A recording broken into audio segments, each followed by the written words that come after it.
Hey guys, how many of you have always been fascinated with model trains, but perhaps aren't sure where to begin in making this part of your annual holiday tradition?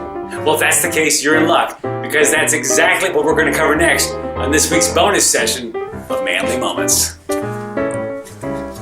All aboard? Well, when I was growing up, we had an old Lionel train set in the attic that was stored away that I'm told used to be part of our holiday tradition. But somewhere along the line, we stopped setting it up. Must have been when the trains got broken. So while we always had a train around, if I'm honest, I don't have a clue as to what it takes to get started in the model train hobby. Fortunately, I know someone who does. It's my new friend and model train wizard, Gary Evans. How's it going, Gary?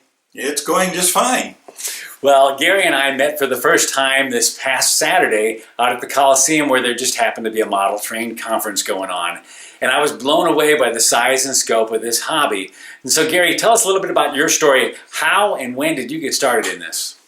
Well, I think the first episode was I've been told that I sat on my mom's lap during my first birthday party while my dad played with my American Flyer train on the floor.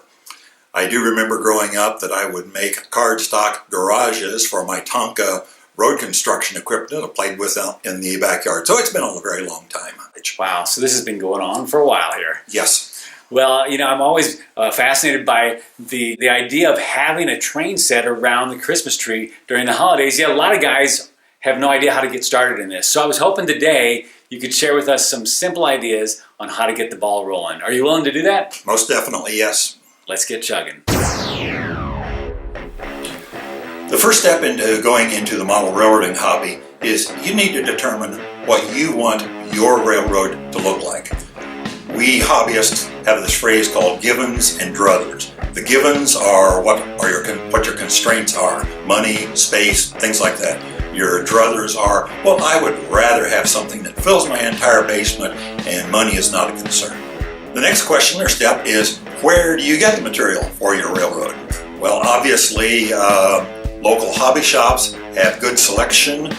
If you can't find what you want there, always you can find things on various websites. There are traveling train shows, swap meets, flea markets, whatever you want to call them. Good bargains can be purchased there, but be very careful you get no more than what you pay for. Another point to discuss is, how long do you intend to be interested in this hobby? Buying a train set, putting it around the Christmas tree, short term, the weekend purchase, you're done.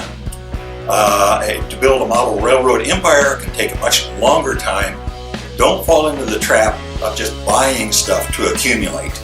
You will soon have too much stuff accumulated that you can't use. Wow, I feel like I'm finally on the right track. Well, hopefully while you're here today, you'll find out that there's more than just one track in this room. Well, I thought it might be kind of fun to see your setup. I heard it's pretty impressive. Are you willing to conduct a little tour? Yes. Let's do it. We start on the west end in the Loop area. Think Chicago Loop, Gary, Hammond, or suburban or urban city area. Trains start here and head west on the railroad to Bigburg. Bigburg is named that because it is the biggest yard on the railroad. It requires 2 operators to keep trains running through here, and there's a lot of mainline trains running through and local switching operation. Continuing on east, we go through the urban canyon of Midland. The railroad splits into 2 single-track lines.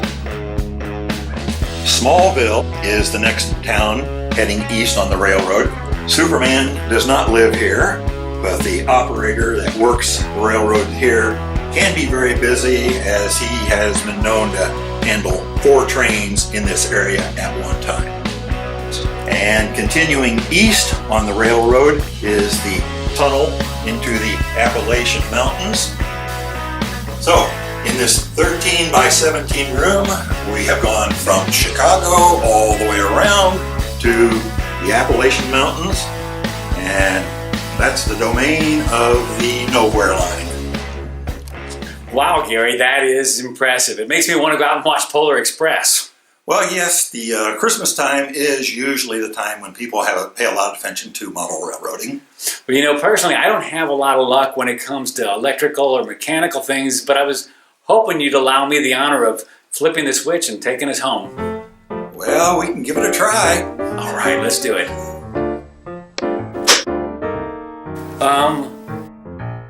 I think we must be going through a tunnel or something. Gary? This happens all the time, right? Well, not really. Gremlins usually show up when the visitors arrive. Hey, if you liked this video, go ahead and click the thumbs up and leave a comment below, and we'll see you next time for another installment.